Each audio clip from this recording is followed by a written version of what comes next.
Jadi orang soleh itu bukan yang ngomong Arabian. Ya akhi, ya ukhti, tabarakallah ya akhi. Ya itu namanya gimmick. Saya tiap hari ngomong bahasa Arab nggak gitu-gitu amat ya. Soleh itu nggak begitu. Soleh itu yang kalamnya bukan gimmick, tapi kalamnya yang dipersiapkan untuk bertanggung jawab di hadapan Allah Subhanahu Wa Taala.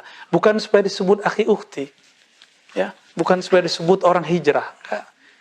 Kita ini berbuat bukan untuk orang lagi, tapi karena Allah Subhanahu Wa Taala. Walaupun ada orang benci kita, yang penting Allah nggak benci. Kalau Allah sudah nggak benci, tinggal tunggu makhluk semua di langit, lalu diikuti oleh banyak makhluk di bumi akan sayang.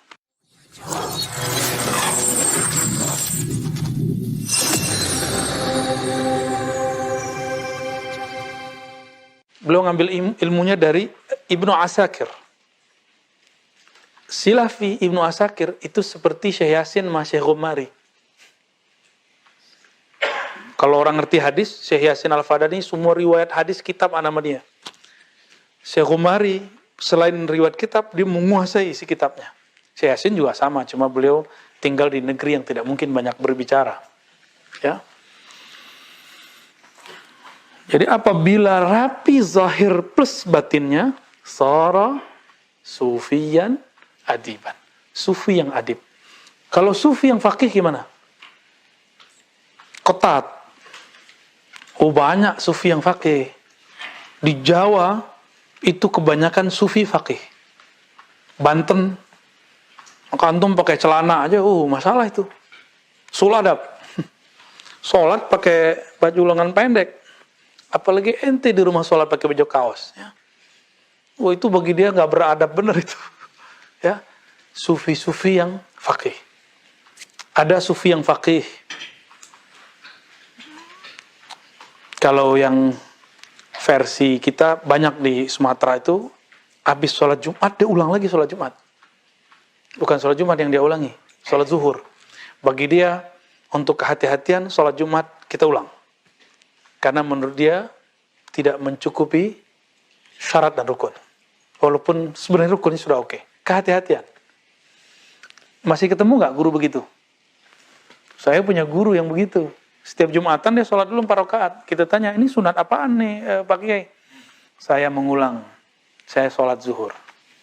Dia sufi, bertorikot, mursyid, tapi faqih, ketat. Ada sufi muhaddis. Jadi semuanya pakai riwayat. Riwayat. Semuanya pakai riwayat.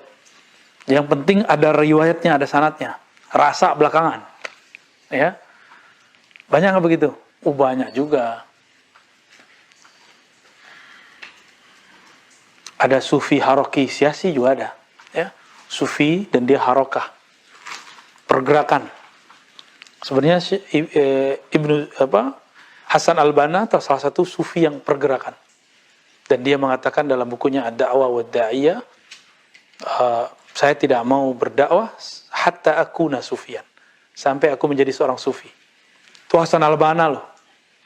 Lalu sekarang orang ngaku ikut Hasan Al-Banna lalu nyerang sufi. PA itu. Ya. Bohong itu, kazab itu. Kazab, ya. Pembohong besar. Kalau benar dia ikut Hasan Al-Banna, manhajnya begitu dia. Kita boleh beda pergerakan, tapi jangan serang manhaj asal dari guru ente. Itu sama dengan manhaj asal kita. Persis sama 11-12 dengan kita. Wa innama summiyatil ma'dabatu ma'dabatan lijtima'iha ala asya'. Disebut sesuatu itu adab. Ma'dabah ini masdar mi adab, ya. Artinya sama. Adab, gitu artinya. Disebut adab itu ma'dabah dalam bahasa Arab karena terkumpul di situ semua kebaikan-kebaikan. Wala yatakamalul adabu fil 'abdi illa bitakamuli makarimil akhlaq. Tadi ada yang bilang adab itu akhlak. Ini jawabannya. Tidak sempurna adab seseorang sampai sempurna kemuliaan adab akhlaknya.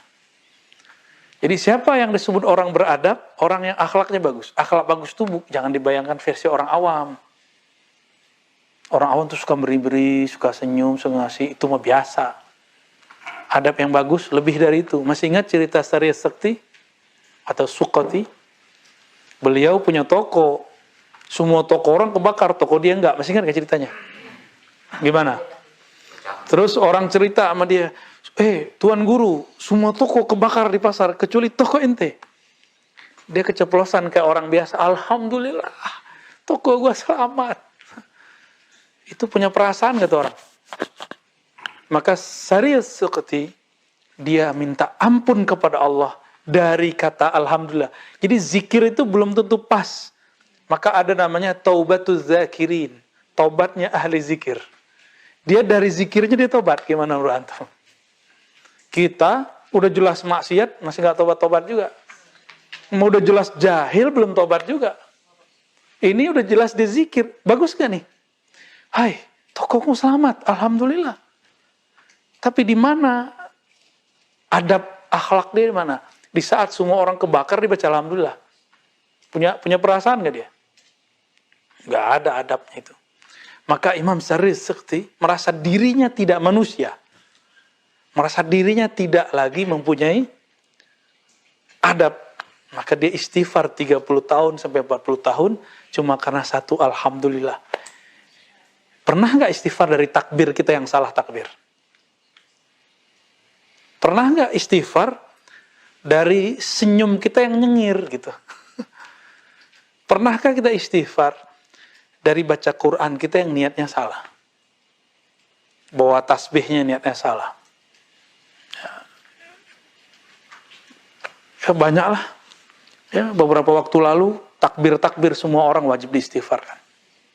Karena dia bertakbir menggunakan bukan pada tempatnya. Takbir itu sesuatu yang mulia. Kita sholat pakai takbir. Ente menggunakan agama lalu bertakbir dalam kepentingan politik. Itu betul-betul penistaan atas nama Allah itu. Ustadz lagi dibentak cuma karena beda pandangan politik. Apa bedanya kalian dengan Khawarij? Ya, cuma Khawarij yang beda politik itu kemudian bentak orang pakai takbir. Nauzubillah min dzalik. Dan ini nggak boleh terjadi lagi. Ya, nggak boleh terjadi lagi. Kita udah kecolongan banyak. Maka setiap perkumpulan harus dijaga benar-benar. Setiap pergerakan harus dijaga benar-benar. Hati-hati yang ada yang nungangin. Tujuan kita kan ngumpul-ngumpul benar, ya. Dulu antum sudah lihat lah pergerakan-pergerakan yang udah ada. Awalnya oke. Tapi karena ini gerakan terbuka, siapa aja bisa masuk. Nah, beruntung orang-orang torikoh, orang-orang sufi. Kenapa harus bertorikoh? Karena torikoh itu punya sistem. Sistem itulah yang kemudian menjaga mereka, murid-muridnya. Cuma kalau terlalu keras juga torikohnya, muridnya jadi saklek. Nah, kita antara itulah semoga. Ma zaghal basaru wa ma tagha. Jangan terlalu berlebihan.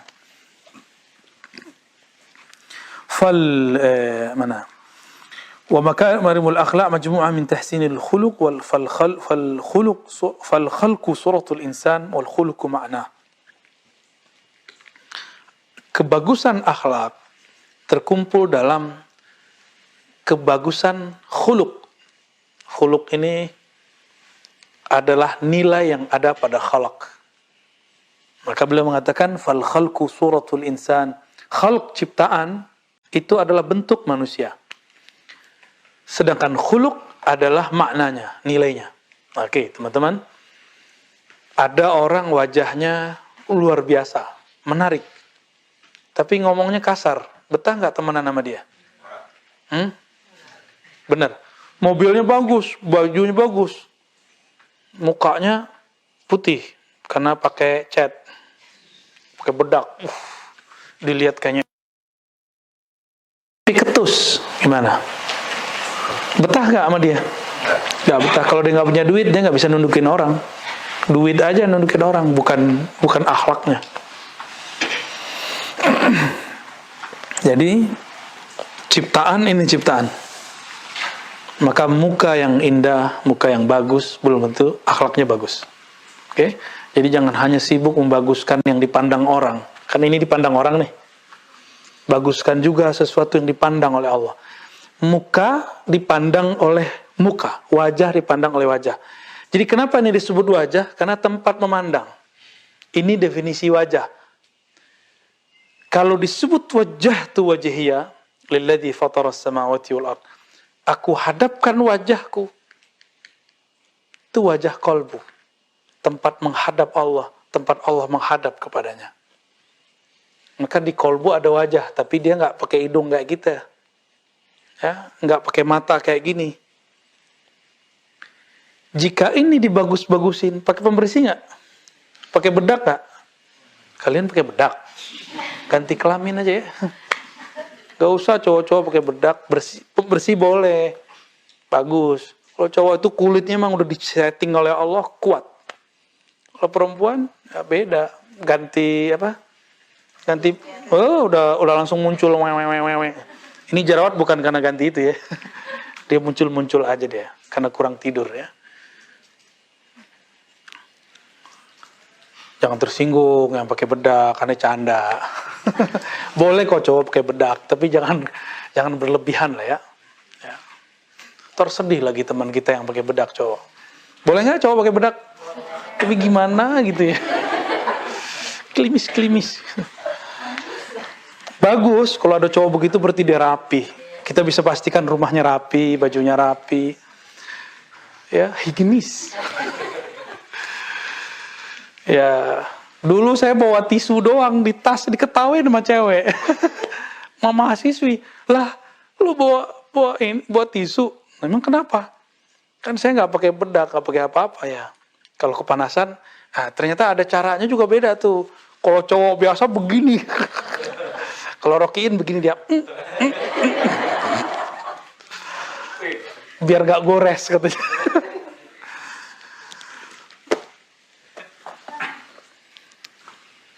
Bukan itu. Kalau kita sibuk memperbaiki wajah yang ini, lebih sering mana Allah mandang atau makhluk mandang? Allah nggak pernah nggak putus memandang. Allah kan lirik terus. Ini wajah kolbunya dipersiapkankah untuk melihat dia, untuk diperhatikan oleh dia? Nih jujur nih yang akhwat nih, mau ketemu seseorang yang spesial. Wajahnya dibagus-bagusin nggak? Jilbabnya dibagus-bagusin nggak? Antum mau ketemu sesuatu yang spesial. Adakah yang lebih spesial dari Allah? Ayu syai'in akbaru syahadah. Ya. Manakah syahadah yang lebih besar daripada Allah? Ada nggak yang lebih hebat dari Allah? Seharusnya kolbunya di salon juga tuh. Ya. Gimana cara salon kolbu? Itulah istighfar, taubah. Ya. Itulah tahlil, sholawat. Jangan digunakan untuk urusan-urusan yang di luar itu. Jadi orang soleh itu bukan yang ngomong Arabian. Ya akhi, ya ukhti, tabarakallah ya akhi. Ya itu namanya gimmick. Saya tiap hari ngomong bahasa Arab gak gitu-gitu amat ya. Soleh itu gak begitu. Soleh itu yang kalamnya bukan gimmick, tapi kalamnya yang dipersiapkan untuk bertanggung jawab di hadapan Allah Subhanahu wa taala. Bukan supaya disebut akhi ukhti. Ya, bukan supaya disebut orang hijrah. Enggak. Kita ini berbuat bukan untuk orang lagi, tapi karena Allah Subhanahu wa taala. Walaupun ada orang benci kita, yang penting Allah enggak benci. Kalau Allah sudah enggak benci, tinggal tunggu makhluk semua di langit lalu diikuti oleh banyak makhluk di bumi akan sayang. Seberapa benci Mu'tazilah kepada Imam Ahmad. Tapi sampai sekarang semua orang cinta kepada Imam Ahmad. Benar gak? Disiksa, ditelanjangin. Tapi semua orang cinta ke Imam Ahmad. Hatta sarungnya cinta sama dia. Ketika dia diprolotin sarungnya, dia cukup mengatakan, ya izari ittaqillah. Wahai izarku, ya Allah, kenapa kamu ikut turun gitu? Langsung di situ Al-Gojonya takut kepada dia. Al-Gojonya langsung tahu, wah ini bukan orang biasa, ini wali. Wali ini kan bisa ngomong sama alam semesta. Gak hanya ngomong sama manusia, dia bisa ngomong sama alam. Jangan karena sama alam, sama Allah aja dia berbicara. Kira-kira gitu ya. Qala ba'duhum. Nah ini kaidah. Al-khalqu suratul insan wal khuluqu ma'na. Bentuk fisik adalah zahirnya manusia,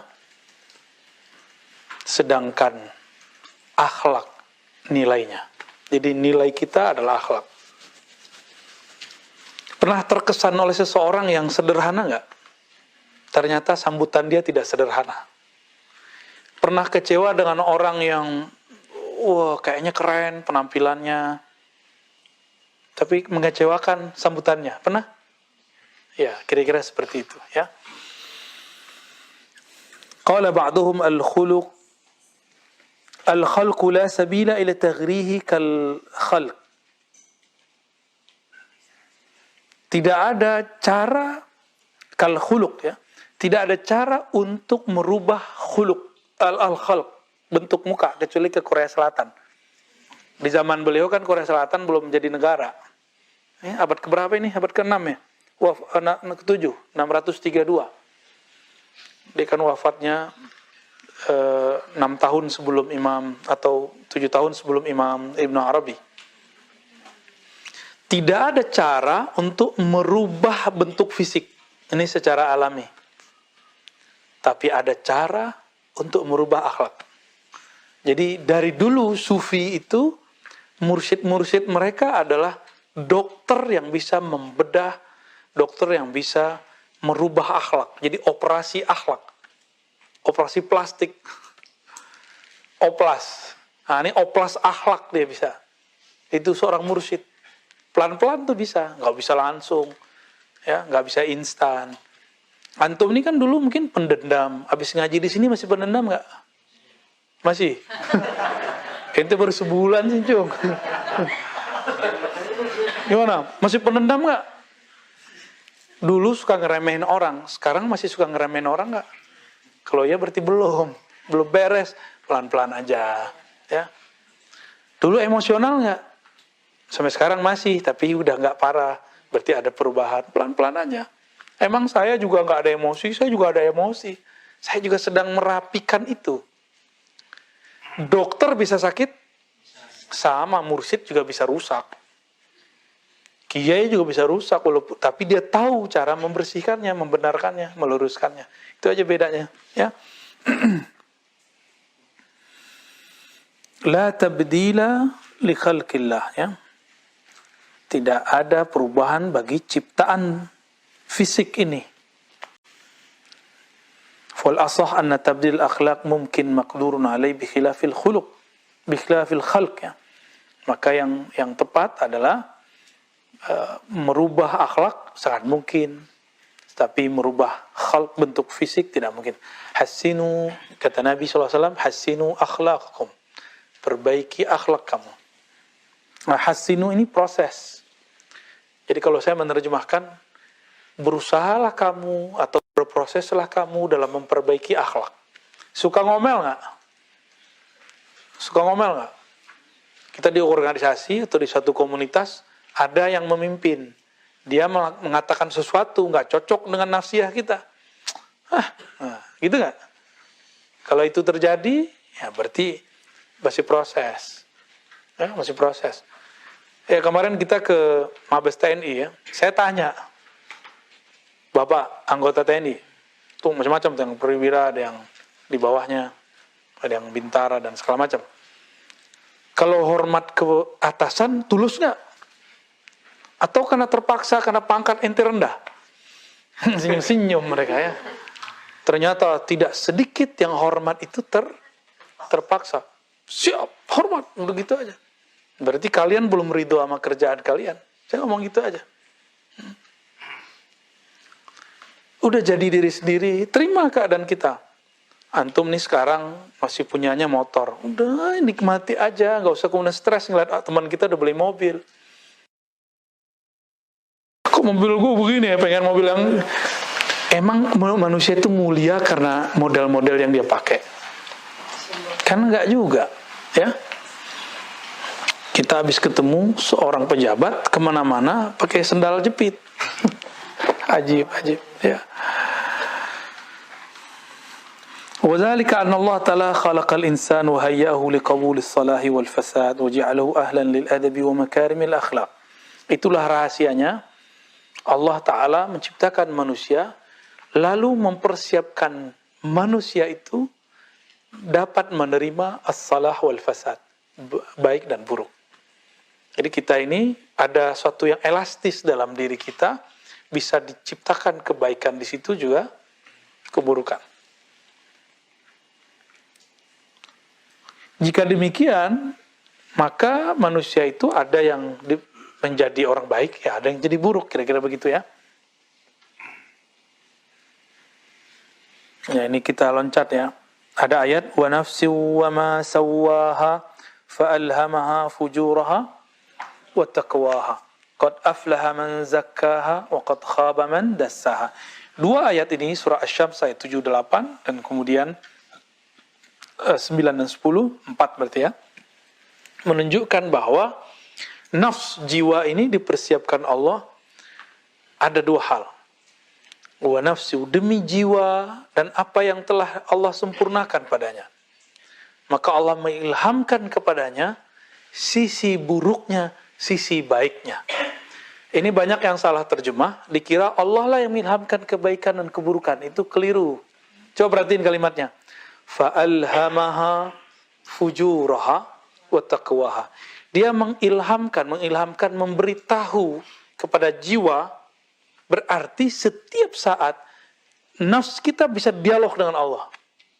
Nafs kita diajak berbicara dengan Allah, oleh Allah. Maksudnya paham kan? Apa ngerti nggak nih? Oh, maksudnya. Cuma antum sadar nggak ketika Allah ngasih tahu? Enggak ya? Karena belum belajar ilmu hudurul qalb. Ilmu hadirnya kolbu. Ya, karena belum belajar bagaimana cara menghadirkan kolbu. Kita kalau nggak sadar kita punya kolbu, kita nggak tahu siapa yang masuk. Siapa yang masuk, siapa yang menyentuh, siapa yang nyolek. Kalau faham, oh lagi ada yang masuk nih. Ketika kalam Allah masuk lewat ruh, ditransfer ke dalam kolbu, Allah mengatakan, ini loh taqwaha, ini loh fujuraha, ini loh baikmu, ini loh burukmu. Dan rahasianya ternyata yang didahulukan fujur. Fujuraha, wow di situ saya mengartikannya summa. Kemudian, jadi wawnya wow, bukan wow atof biasa, tapi wow diartikan lalu. Dari mana kita tahu artinya? Dari sikap sirru Rasulullah, yang memegang sir Rasulullah. Siapa namanya? Hudzaifah al-Yamani. Apa kata beliau? Di saat semua orang bertanya pahala dan kebaikan-kebaikan, maka aku bertanya dahulu apa yang menghancurkannya. Apa yang menghancur fujurnya apa? Maka berdasarkan itu, kenapa kita mesti tahu keburukan? Kalau orang tahu keburukan, maka dia tahu kebalikannya. Kalau enggak, dia enggak akan ngerti. Kalau cuma belajar taat aja dari dulu, nanti ketipu dimasukin oleh syaitan sesuatu, kita enggak ngerti. Kalau itu mainan dia. Ya. Fa'alhamaha, maka dia memberitahu terlebih dahulu, ini loh buruknya kamu. Bukan berarti Allah mengilhamkan keburukan ke dalam kamu. Wah, ini nggak punya tauhid nih orang nih. Nggak ngerti bahasa Arab dia. Ya. Coba lihat haknya kemana? Fa'alhamaha, hanya nafs. Ya. Dia mengilhami si jiwa. Apa yang diilhami ke dalam jiwa? Apa yang diberitahukan ke dalam jiwa? Wahai jiwa, hadza fujurak. Hadhihi fujurak. Ini adalah fujurmu. Wahadhihi taqwak, ini adalah takwamu. Gitu. Jadi Allah bicara terus. Makanya antum coba aja kalau mau berbuat baik, kolbunya ngomong. Mau buat jahat, kolbunya ngomong. Jangan, iya, jangan, iya, jangan, iya. Mau marah sama orang, kolbunya berkelahi nggak? Ya, anjingin aja, gitu. Bener nggak? Nah, itu Allah sebenarnya pengen ngasih tahu tuh, ini loh jeleknya kamu, gitu. Dan dalam ilmu ma'rifatullah, fujur itu adalah suatu sumur, dalam bahasa ilustrasinya, yang dulu nafs pernah dicelupkan ke dalamnya. Bi'rul fujurat, bi'rul fujur ya, bi'rul fujur. bi'rus syahawat, sumur kegelapan, sumur syahwat, lumpur keburukan-keburukan. Jadi ruh kita dulu dicelupkan ke dalam itu, baru ditiup. Bahkan beberapa penjelasan, tubuh ini adalah sumurnya. Tubuh ini adalah wadah dari keburukan itu. Jadi ruh ketika dicelupkan ke dalam tubuh ini, ditiupkan, di saat itu ada nilai-nilai keburukannya. Itu. Sekarang pertanyaannya, ruh yang ditiupkan itu kalah atau dia menang? Ya.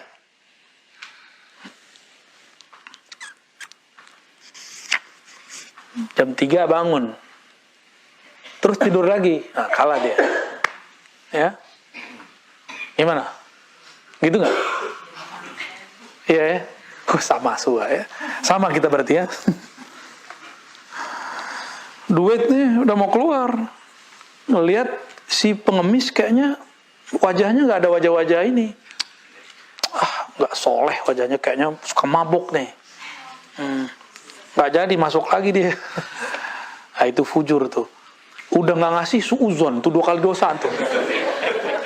Ya. Udah nggak ngasih suuzon.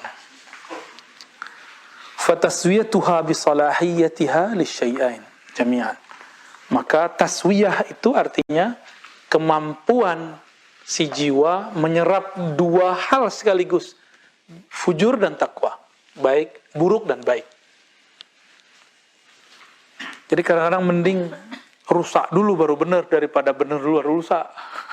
Jangan jadi mantan orang soleh, jadi mantan pemaksiat boleh. Tapi ternyata Allah maunya lain.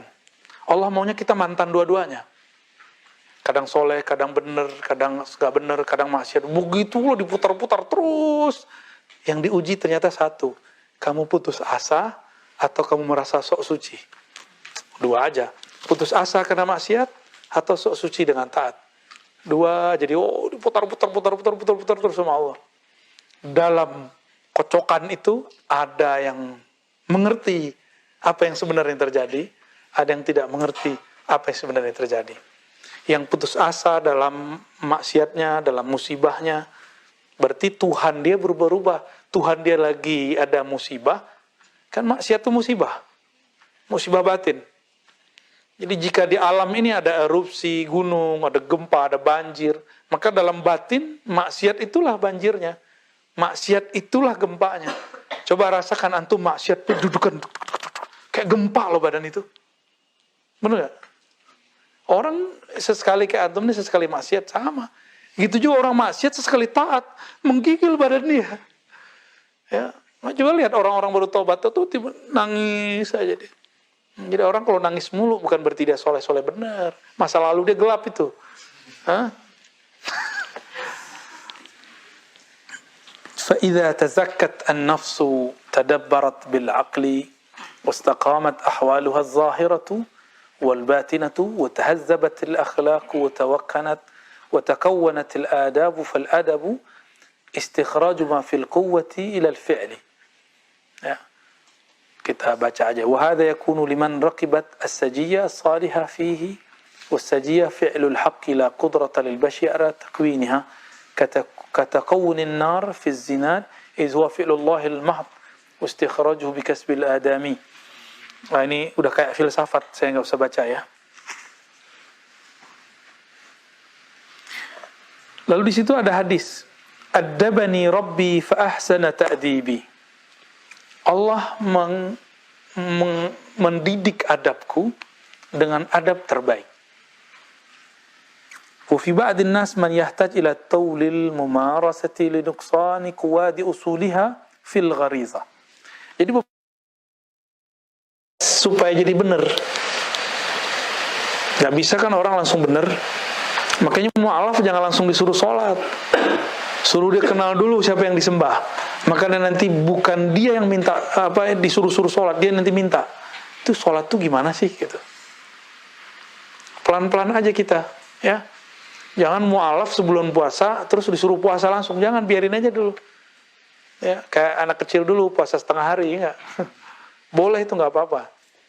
Nah, yang penting itu dia kenal dulu, dia berpuasa untuk siapa. Nah, siapanya ini yang kemudian harus dia kenali.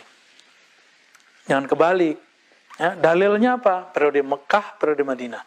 Periode Mekah Nabi cuma mengajarkan mengenal Allah. Gak diajarin sholat, gak diajarin puasa, gak diajarin apa-apa. Jadi kalau ada ustadz begitu, dia sedang mengamalkan periode Makki. Ya, itu boleh. Tapi antum yang sudah lahir begini, jangan bilang, oh saya lagi periode Mekah bang. Jangan, enak amat.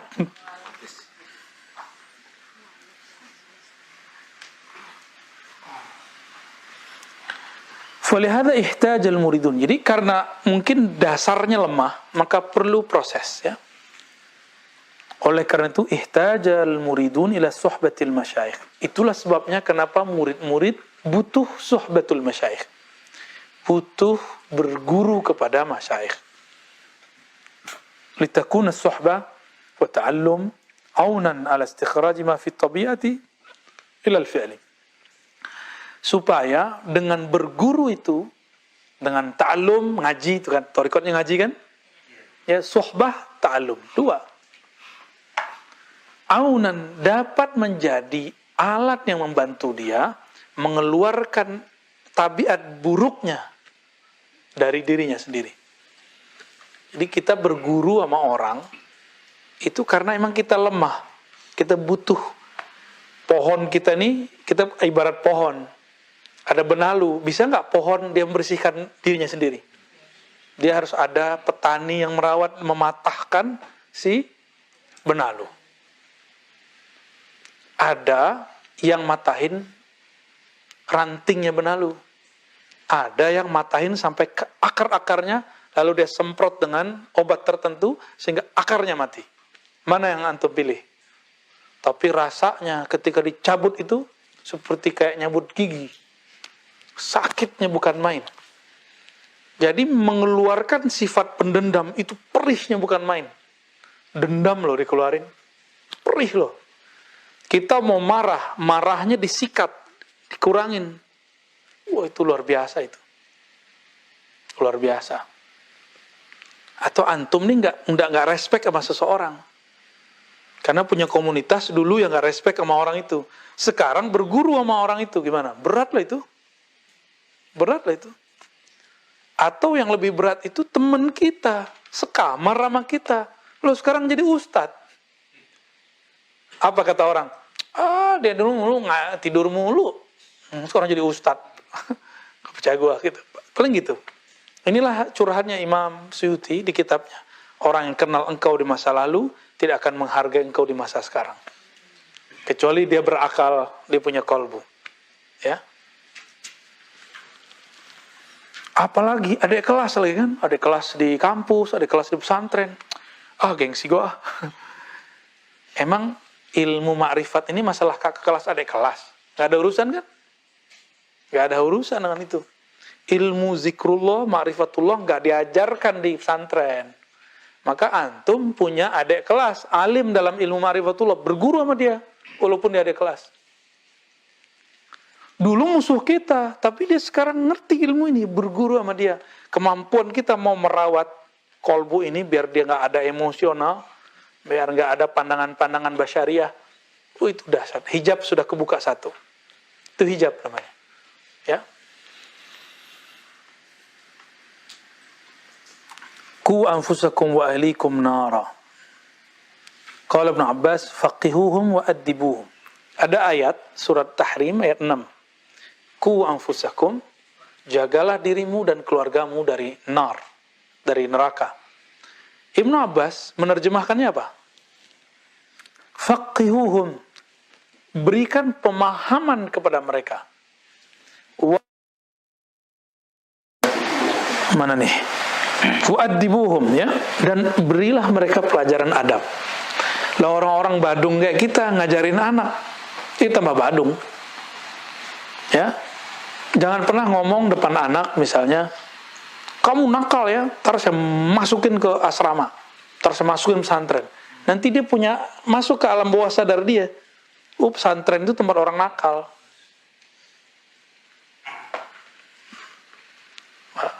Dulu sebenarnya Ustadz yang lagi diperkarakan di YouTube itu ya, di sosial media, dia bagus sekali membangun framing untuk anak-anak bahwa pesantren itu keren. Ustadz Yusuf Mansur. Dia punya program-program, dia diundang anak-anak kecil untuk membangun kesadaran si anak kecil bahwa pesantren itu keren. Sebenarnya ada satu lagi yang bagus tuh UBN. UBN tuh membangun orang suka pesantren itu bagus. Di luar pergerakan dia ya, saya nggak ada urusan dengan pergerakan dia. Dia ikut IMK, itu nggak ada urusan sama saya. Tapi ketika saya dengar dia dulu bercerita pesantren itu bagus. Apa kata dia? Kalian orang pesantren ini harus bersyukur. Karena pesantren itu mewah secara ilmu. Tapi belum tentu mewah secara fasilitas. Maksud mewah secara ilmu apa? Mau cari ahli bahasa Arab, gramatikal, ada. Nahu, sorof, ada. Balaghah, ada. Ma'ani, ada. Ahli tauhid, ada. Itu sama kayak di mall, semua makanan ada di situ. Semua toko ada di situ. Itulah hebatnya pesantren, kata dia nih. Dan murah loh ya pesantren. Bener nggak? Darus Sunnah nggak bisnis kan? Sampai sekarang harganya murah. Itu ya muter-muter di situ aja. Kalau bisnis mah udah gede dari kemarin, nggak perlu buat proposal kan? Sampai sekarang nggak masang pelang kan depan? Nggak ada, karena emang bukan pesantren bisnis. Walaupun kalau didaftarkan dianggap profit gitu, tapi dia nggak profit sebenarnya. Kita masih lihat ada banyak pesantren begitu. Saya ketemu di Banten, ada beberapa pesantren nggak mau terima bantuan dari pemerintah. Idealis sekali. Ada yang dia bisa berkembang tanpa itu, tapi banyak juga yang mati suri. Kayaknya meninggal pesantren-pesantrennya. Ya. Pesantren zawiyah itu akan bertahan dengan kekuatan himmah gurunya. Walaupun dia mati, himmah dia masih kuat nggak? Itu bertahan. Himmah ini bisa lewat sanad, bisa lewat murid. Mungkin secara fisik sudah hancur, tapi ilmu dia berkembang kemana-mana. Ini contoh. Mursyid besar, guru agung dalam Thariqat Naqsyabandiyah. Al-Imam Bahauddin Syah Naqsyaband. Antum datang ke Uzbek, sudah nggak ada zawiyah Thariqat Naqsyabandi. Udah pindah ke Pulau Jawa, udah pindah ke Pulau Sumatera, udah pindah ke Turki, udah pindah ke negara-negara lain. Sekarang coba cari dari ujung Sumatera, Aceh sampai Palembang, Lampung, itu zawiyah surau tarekat suluk Naqsyabandi bertebaran di mana-mana, dan itu paling banyak di dunia. Jadi sebenarnya kalau antum kan mungkin bilang Naqsyabandi Haqqani, enggak, lebih banyak Khalidiyah yang ada di Pulau Sumatera. Satu kampung aja di tempat saya ada 5 surau, itu kota kelurahan kecil. Kelurahan kecil ada 5 surau suluk. Di Riau ada namanya Negeri 1000 Suluk. Di Medan tuh agak ke utara dikit ada Basilam. Di Aceh itu ada Syekh Mudawali. Di Padang itu ada banyak lumbungnya, ada Payakumbu, ada Pasaman. Masya Allah, itu sanatnya nyatu semua. Palembang, semua nyatu semua ke atas. Ketemu sanatnya dari Mekah semua, Khalidiyah. Mekah, Damaskus. Ketemu sama Haqqani.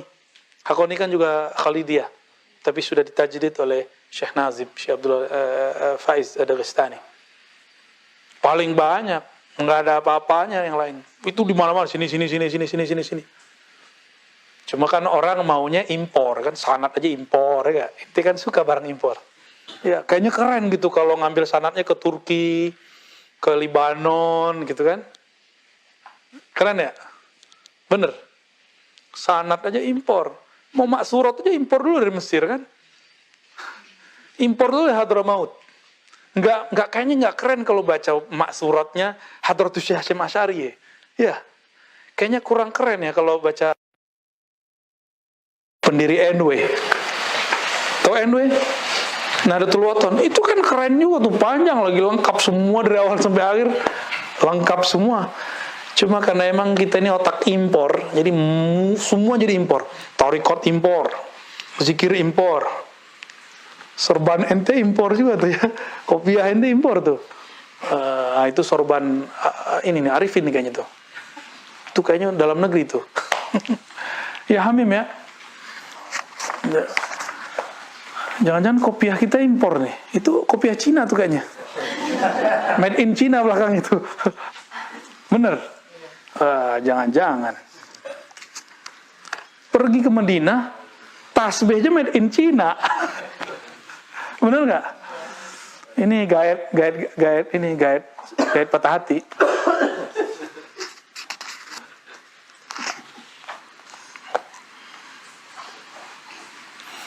أدبني ربي فأحسن تأديبي ثم أمر بمكارم الأخلاق فقال خذ العفو وأمر بالعرف وأعرض عن الجاهلين. Apa yang Allah perintahkan kepadaku ketika membaguskan adab? Muncullah surat Al-A'raf ayat 199. Khuzil afwa. Khuz, ambillah, bersikaplah. Al-afwa. Apa arti afwa? Sa'atus sadri wal mali. Jadi afwa ini dua. Tapi karena ini babnya akhlak, berarti bukan sa'atul mal. Tapi sa'atus sadr. Berjiwa besarlah kamu. Khuzil afwa, berjiwa besarlah kamu. Maka antum jangan tanggapin orang netizen. Netizen, pakai J. Jangan ditanggapin. Berarti enggak sa'atus sadr, enggak ngamalin ayat ini, surat Al-A'raf ayat 109. Jangan tanggapin dengan tanggapan yang kasar, tanggapin yang santai aja. Mereka kan terlalu serius kan. Itu sahabat kita Bang Dik, cuma tepuk tangan aja dibid'ahin. Tepuk tangan ada nggak dalil yang melarang? Buya Asfi nih yang ahli fikih nih, juga ahli tasawuf. Ada nggak dalil mengharamkan tepuk tangan? Jawabannya senyum ya. Tapi pakai geleng. Gak ada ya. Ini kita nggak jadi rujukan nih, beneran nih. Ini tasyabuh bil kafir nggak? Menyerupai orang kafir nggak? Tepuk tangan. Gak ada beneran. Terus liberal loh itu. Gak ada kan? Terus kenapa kita kemudian harus ngurus kalau orang bilang, ngapain tuh tepuk-tepuk tangan, gak islami. Emang Islam itu apa? Gimana? Islami gimana? Allah Akbar. Gitu aja. Itu bukan Islami, itu namanya Arabi. Ya, bedakan Arabisasi dengan Islami. Islamisasi itu akhlak. Ini cara negur Bang Dik aja udah gak sopan dia kan? Gak sopan dia, menggurui orang tua. Nah kita kalau sibuk dengan kata-kata orang, ya salam. Ya, antum capek. Wa'mur bil urf. Ini cakep ini ayat. Ajaklah orang dengan urf. Apa arti urf? Kebiasaan mereka. Pakai alif lam, kebiasaan yang baik maksudnya. Jadi kalau dakwah di Indonesia ya sarungan, kalau gamis yang ala Indonesia lah. Kecuali di Indonesia kan sekarang udah mulai oke ya, gamis-gamis Arab kan sudah mulai masuk. Zaman dulu kalau ada orang pakai jilbab aja dianggap ninja. Kan dulu perempuan kan cukup arok doang kan, terus lepas ini kebuka. Dulu itu proses Islamisasi yang belum selesai. Sekarang udah oke, orang pakai serban udah biasa, orang pakai gamis udah biasa, pakai sarung udah biasa. Nah, berdakwahlah, datanglah sebagai guru dengan pakaian guru di kampung itu. Ini terjadi perdebatan hebat antara sahabat-sahabat Nabi waktu berdakwah. Jadi orang Taif, orang Damaskus, orang Hadramaut, orang Yaman ya, itu beda pakaian dengan orang Mekah. Kebetulan lagi dakwah di Mekah. Kata Ibnu Abbas, ilbas libasa ahli Mekah. Kamu kalau dakwah ke Mekah pakai baju orang Mekah. Orang Mekah ini tukang ejek. Dulu ya, sampai sekarang. Nabi Muhammad lahir di negeri tukang diejek gila, majnun, benar nggak? Diejek sebagai orang suka tukang dongeng, ya, asatir al-awwalin. Nih, coba lihat. Kalau ente ahli waris Nabi, pasti dibilang orang gila, pasti dibilang dongeng, gitu. Siap nggak digituin? Oh, kamu punya ustadz yang pendongeng itu ya? Wah, itu sukses tuh.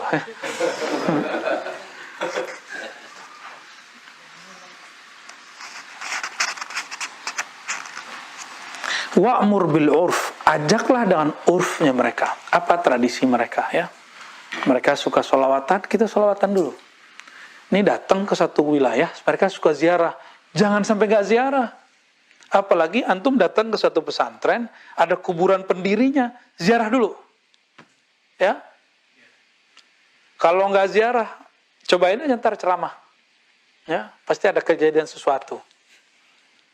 Itu udah kejadian di mana-mana tuh ya.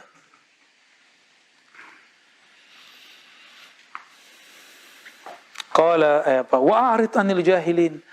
Enggak usah hiraukan orang-orang jahil, orang-orang bodoh, orang-orang yang berkomentar sebelum berpikir, orang-orang yang menganggap dirinya paling benar.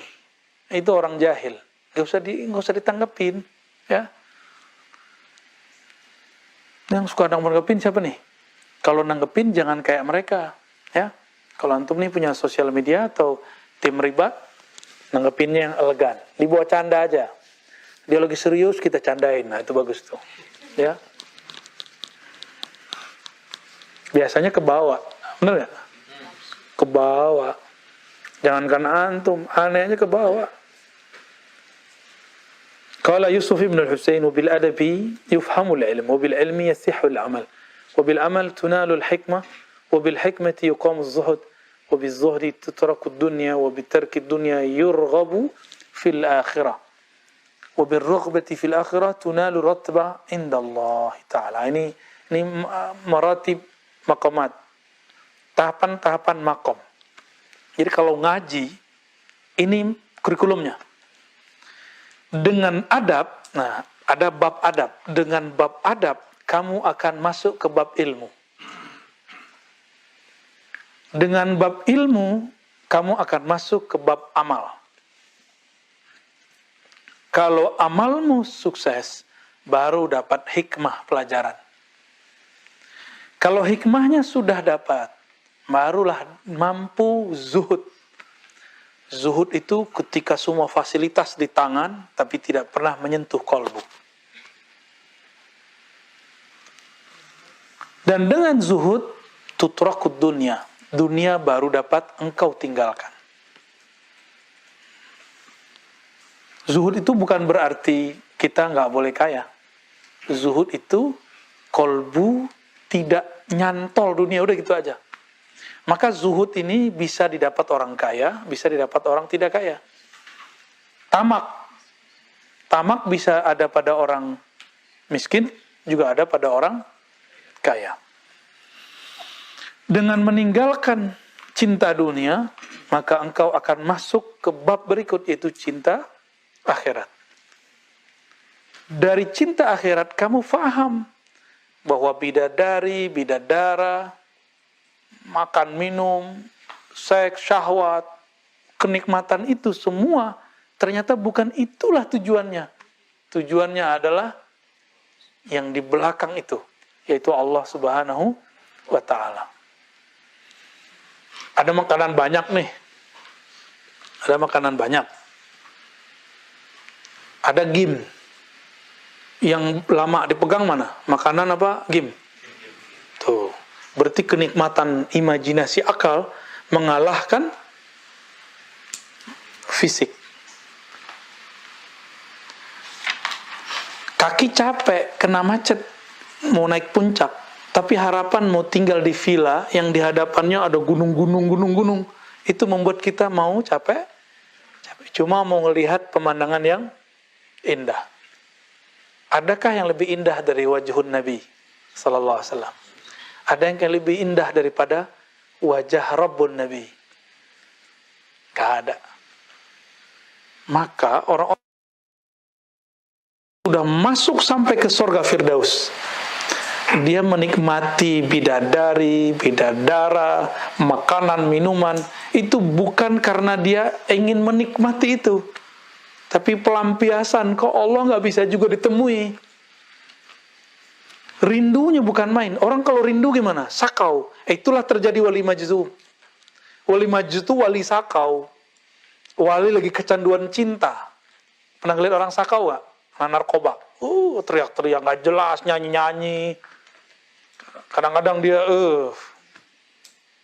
Namanya orang-orang sakau. Tapi ini bukan narkoba. Ini cinta dia kepada Allah. Cinta itu bikin candunya lebih dahsyat daripada narkoba. Ingin hancurin orang, hancurin pakai cinta. Ingin membesarkan orang, besarkan dengan cinta. Cintanya ke siapa dulu gitu. Ya.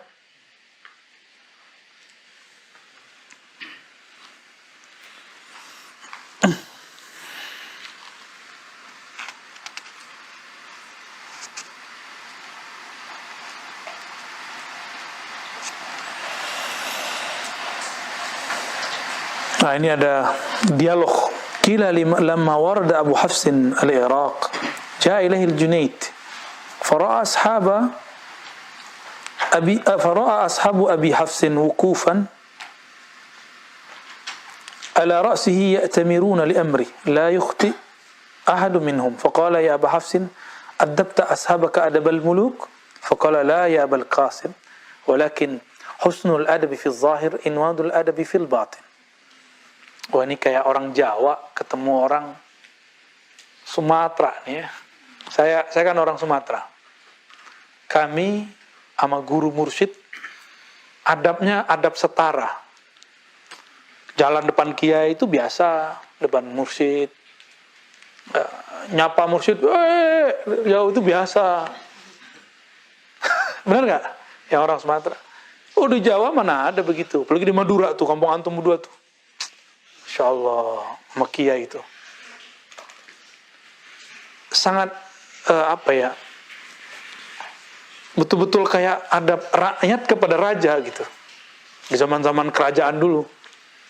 Itu yang terjadi di pesantren-pesantren. Pesantren Jawa dan Madura ya.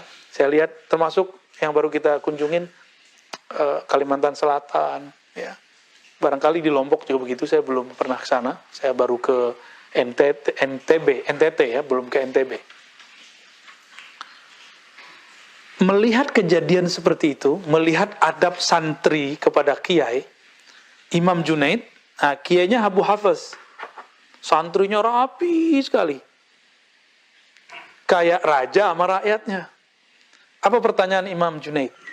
Abu Hafiz, adabta ashabaka adabal muluk?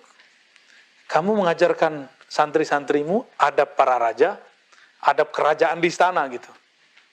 Ribet nggak? Oh, ribet ya. Bagi orang yang menganggap itu beban. Tapi kalau orang cinta enggak. Saya heran ngelihat santri Jawa ngerangkak-ngerangkak depan Pak Kiai. Ini pengkultusan nih dalam hati, seuzon. Ya. Jalannya merangkak, mundurnya merangkak juga. Ini apa lagi nih? Khurafat apa lagi nih? Ya, ini benar-benar penyembahan terhadap kiai. Suzon. Jadi kita ini hidup dengan suzon ternyata lebih banyak daripada husnuzon. Tapi ketika ditanya, apa jawaban dia? Bukan, wahai Abul Qasim. Husnul adab fi zahir. Orang yang bagus adab zahirnya, itu adalah terjemahan dari adab batinnya. Gitu. Ini bukan lain di depan, lain di belakang ya. Ini lahir batinnya sama. Karena si murid sudah mengenal gurunya dan tahu cara beradab kepada gurunya, maka dia beradab di depan gurunya melebihi seorang rakyat kepada raja. Untuk antum ini gimana? Nabi meludah, air ludahnya diperebutkan.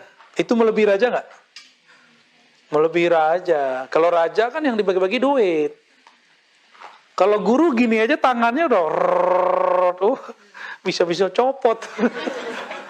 Gak percaya antum ya. Orang hina kayak saya aja digituin orang dan saya gak merasa pantas itu. Karena orang cuma pegang, kita ini bukan orang mulia, kita ini bukan orang suci. Cuma orang husnuzon sama kita, memandang mungkin guru kita, memandang mungkin ya casing-casing pakai kitab gundul begini dikira ini kita orang suci. Enggak, kita enggak suci. Maka mohon maaf kepada teman-teman yang mau salaman, kadang-kadang kita tahan, bahkan kita minta teman-teman laskar tuh tolong dibuka jalan, karena ya dalam batin saya nggak suka. Nggak suka karena menurut saya nggak pantas menerima itu. Ya, kecuali saya nabi atau wali seperti mereka-mereka itu enggak, kita enggak pantas. Ya. Kalau antum tahu bagaimana kotornya hati saya kan enggak mungkin begitu. Takzim aja tapi jangan berlebihan, ya. Hormat tapi jangan lebay. Jangan takdis, jangan mengkultuskan, ya. Nanti kecewa, ya. Kita ini manusia biasa. Doa kita juga biasa kok.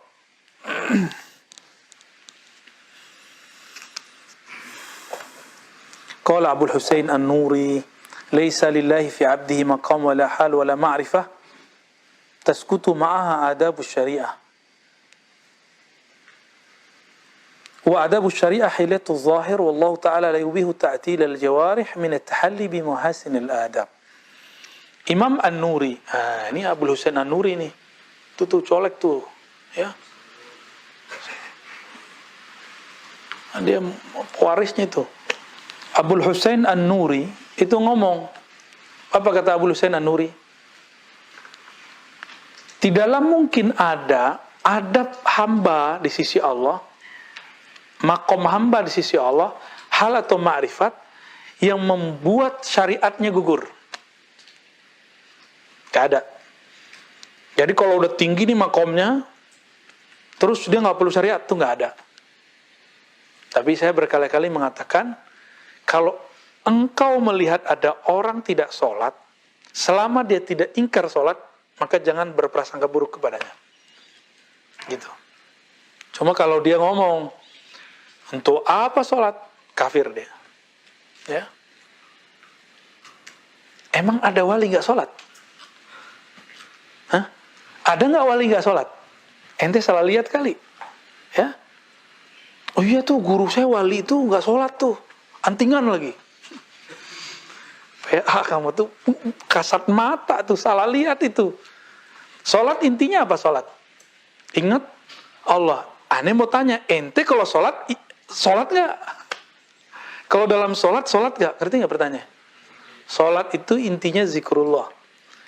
Di saat sholat itu ingat Allah nggak? Gimana? Banyak amat. Ya, gak apa-apa, ala kadarnya. Ya kita adanya begini ya, tolong dimaklumi. Cuma nggak nyaman aja ngeliat banyak-banyak ya. Ntar beli ya, itu yang tempat bisa ntar kita deketin aja. Ya. Masa begini mulu kan? Mending jenggot begini-gini aneh. Jenggotnya ada 4 noh. Ya sudah, hadzal yaum rukhsah ya. Besok saya nggak mau lagi ya. Selasa pakai tempat.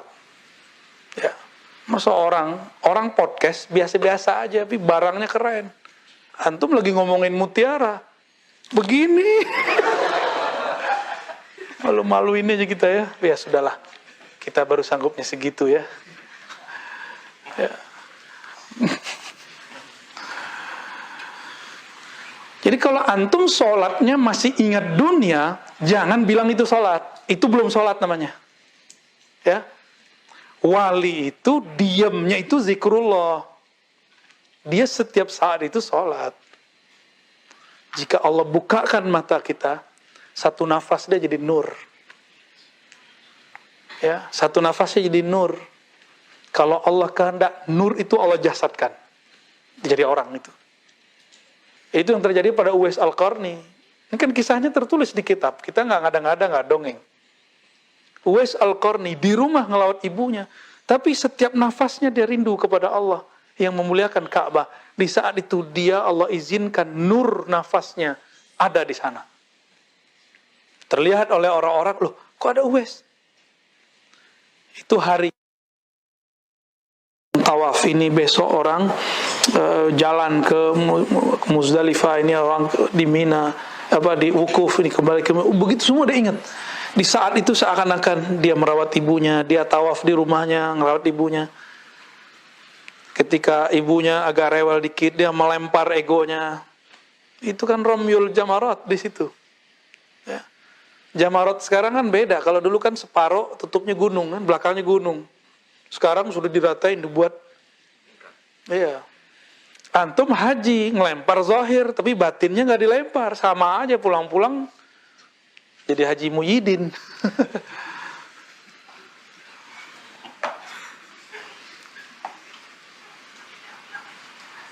Tidak ada namanya makom, hal, ma'rifat yang menggugurkan adab syariat.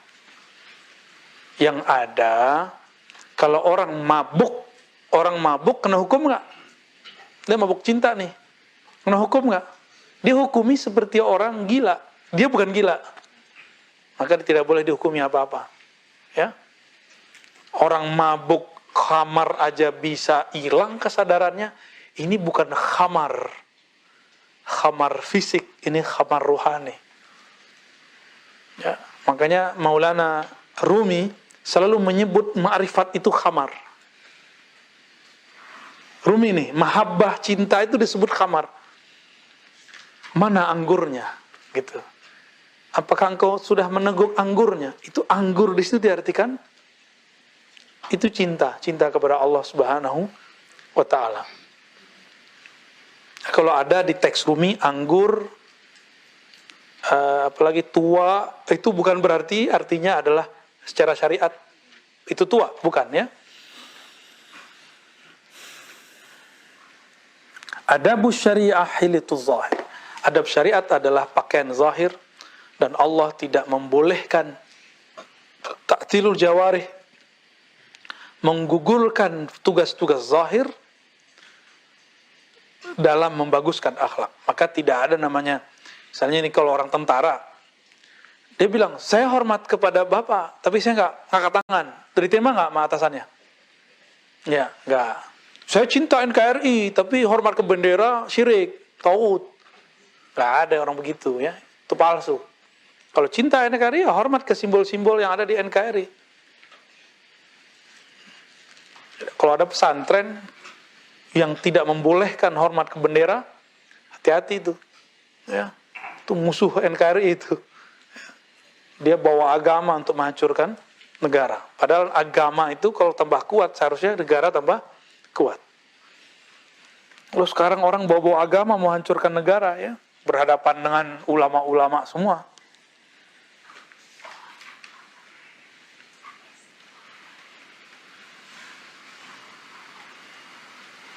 Nah, ini ada kalimat penting. Hukia Nabi Ubaid Al-Qasim ibn Salam. Ini Imamul Lughah, Imam Bukhari sering mengukil orang ini. Abu Ubaid Al-Qasim ibn Salam. Dia punya kitab juga Al-Masahif tentang mushaf. Qala dakhaltu Makkah fa kuntu rubbama aq'ud bihidha'il Ka'bati wa rubbama kuntu astalqi wa amuddu rijli. Faja'atni Aishatul Makkiyah faqala li ya Aba Ubaid yuqalu innaka min ahli al-ilm ikbal minni kalimah la tujalishu illa biadabin wa illa fayumha ismuka min diwanil qur. Qala Abu Ubaid wa kanat min al-arifat. Ini berarti dialog antar jenis itu terjadi. Ya. Terus kenapa kita pakai tutup begini ya? Biar antum fokus, itu aja. Ntar matanya gini-gini lagi ya. Ya, mau gimana juga mata kan senang sama lawan jenis ya. Masa senang sama semua jenis? Udah punya istri? Iya, udah punya. Tetap aja mata tuh ketarik, ya, manusiawi. Kan itu tulisnya di surat KUA, di hati kan belum tentu. Gaya. Kata Ibnu Salam, aku ketika masuk Mekah, biasa nih ahli hadis kan santai. Gayanya gaya-gaya. Pernah nggak pengajian, terus si murid kakinya begini? Pernah nggak? Oh, saya sering ketemu orang begitu. Tapi kita harus sabar sama orang begitu ya. Jangan ente bilang, kamu suul adab. Enggak, sabar-sabar aja sama orang begitu. Ya, kadang kakinya selonjoran. Selonjoran, kalau udah tua nggak apa-apa. Ya, kalau mau selonjoran ke kanan, ke kiri, jangan ke depan. Gitu, ya. Jangan ngadepin ke guru, tapi guru harus sabar kalau itu terjadi. Siapa tahu itu badui itu depannya ya. Harus sabar. Nabi kan sabar ketika dipanggil ya Muhammad. Nggak ada kan mereka manggil ya Rasulullah. Langsung tuh loncat-loncat tuh. Masjidnya aja dipipisin, tapi Nabi nggak marah. Masa antum cuma orang angkat kaki doang marah-marah? Masa orang ngobrol dikit aja tersinggung? Biasa aja, santai aja ya. Anda ini nggak ngargain saya. Lah, jangan gitu dong. Biasa-biasa aja kalau itu terjadi. Ya, manusiawi, kita ya, emosi itu manusiawi. Tapi kemampuan antum mengolah itu yang di atas manusia biasa. Semoga kita bisa ya, amin. Ini Abu Ubaid Al-Qasim bin Salam, Imam Al-Qiraat, Imam Sejarah Al-Quran, Imam Muhaddisin, tapi lebih terkenal sebagai Imam Al-Lughah. Dia nyandar-nyandar di Ka'bah ya, terus kakinya selonjoran. Datanglah seorang sufi perempuan, wali perempuan namanya Aisyah Al-Makkiyah dari Mekah. Faqalat li, Abu Qasim, katanya ente ahli ilmu. Innaka min ahli ilm. Kata orang ente ahli ilmu. Kalau iya, tolong terima satu kalimat dari saya. La tujalishu illa biadabin. Jangan duduk di Ka'bah kecuali pakai adab. Kalau enggak, fa illa fayumha ismuka min diwanil qurb. Jika tidak, saya khawatir namamu terhapus daripada daftar orang-orang muqarrabin. Nah, ini ada rahasia nih ilmu untuk Buya Azul Asfi ini. Bahwa nama orang yang muqarrabin, nama wali itu tertulis di atas. Ya. Ada namanya Diwanul Qurb. Ada Diwanul Abad. Ada Hadirah. Ada Ruh. Ada Isim Ruh. Ada macam-macam. Ada Isim Nur. Ada nama-nama dia di sana. Nah, dia lagi cerita tentang Al-Qurb. Berarti ada banyak diwan di atas sana. Kalau oleh masyayikh kita ini disebut dengan silsilah riwayah nafsiyah. Jadi kalau boleh disebut ini nasab batin. Nama kita ada nggak di sana? Nah, itulah yang disebut oleh ulama terkenal di langit. Itu maksudnya. Namanya tertulis nggak di langit? Ini maksud dia. Bukan main asal-asal ngomong doang ya. Kata Abu Ubaid, wa kanat min al-arifat. Dia ini salah satu sufi yang arif billah. Kalau ada kalimat arif, itu yang bisa liqa' ma Allah. Jadi arif itu tidak boleh digelari kepada semua wali. Karena tidak semua wali liqa' billah. Jadi al-arif billah alladhi fi sirrihi liqa'un ma Allah tabaraka wa ta'ala. Orang yang dalam sirnya ada koneksi langsung dengan Allah Subhanahu wa ta'ala. Itu yang disebut arif billah. Kalau wali belum tentu. Wali siapa tahu dia tahu nama aja, dia tahu af'al doang, perbuatan Allah, ada yang sifat doang. Tapi kalau dia sudah masuk kepada liqa' ma Allah, maka selama-lamanya dia anggap bertemu. Allah itu qadim bukan? Qadim berarti tidak ada awalnya, maka Allah ini stabil. Sekali si hamba dipandang oleh Allah, maka selama-lamanya dia dipandang dengan rahmatnya. Tuh, ya. Dan siapa yang dipandang oleh Allah dengan rahmatnya sekali saja, dia tidak akan pernah disiksa. Itulah rahasia daripada Ahlul Badar. Ahlul Badar itu dipandang oleh Allah dengan kasih sayangnya. Walaupun mereka bagaimanapun nanti, itu Allah ampunkan. Ini rahasia kalimat. Ya'malu ma syi'tum fa inna Allah qad ghafara lakum. Suka-suka kalian lah, Allah pasti ampuni. Kira-kira gimana nih? Suka-suka kalian lah, Allah pasti ampuni. Ini kayaknya bertentangan nih. Padahal itu hadis sahih loh. Mau dibuang hadis itu dari Sahih Bukhari. Nah, cara memahaminya harus dibenerin ya. Ini baru kepada benda mati namanya Ka'bah Hajar Aswad. Gimana kalau antum sembarangan di depan wali yang hidup? Oh, lebih gawat kayaknya. Ya, bisa-bisa dihapus namanya. Allah itu kan memandang ke bumi, itu bukan bumi yang dipandang, tapi ahlul ardnya. Itu yang mana? Yang di kolbunya ada nama Allah. Jadi kapan Allah memandang ke dalam kolbu kita? Di saat kita ingat Allah Subhanahu wa ta'ala. Di saat kita ingat Allah, sebenarnya bukan kitalah yang ingat dia, dialah yang sedang memandang kita. Paham? Jadi kapan kita dipandang oleh Allah? Kalau kita menyebut namanya. Itulah penjelasan fazkuruni azkurukum. Tapi siapa yang duluan? Allah memandang apa kita duluan nyebut? Allah duluan. Inilah yang diartikan, ya Allah bantulah aku, Allah ma'inni ala dzikrika, bantu aku mengingatmu. Jika Allah memandang, itu pandangan aunan wa rahmatan, itu pandangan bantuan. Ya, aun, bantuan dari Allah. Kita ini kalau nggak dibantu nggak mungkin bisa. Jadi antum kalau nggak dibantu tuh punggungnya nggak bisa ruku. Nggak dibantu kepalanya sama Allah nggak bisa sujud. Ya, jadi jangan sok-sokan lah dengan sholatnya yang cuma segitu doang ya. Kayaknya udah soleh gitu ya. Gitu ya. Gitu ya. Gitu ya. Gitu ya. Gitu ya. Gitu ya. Gitu ya.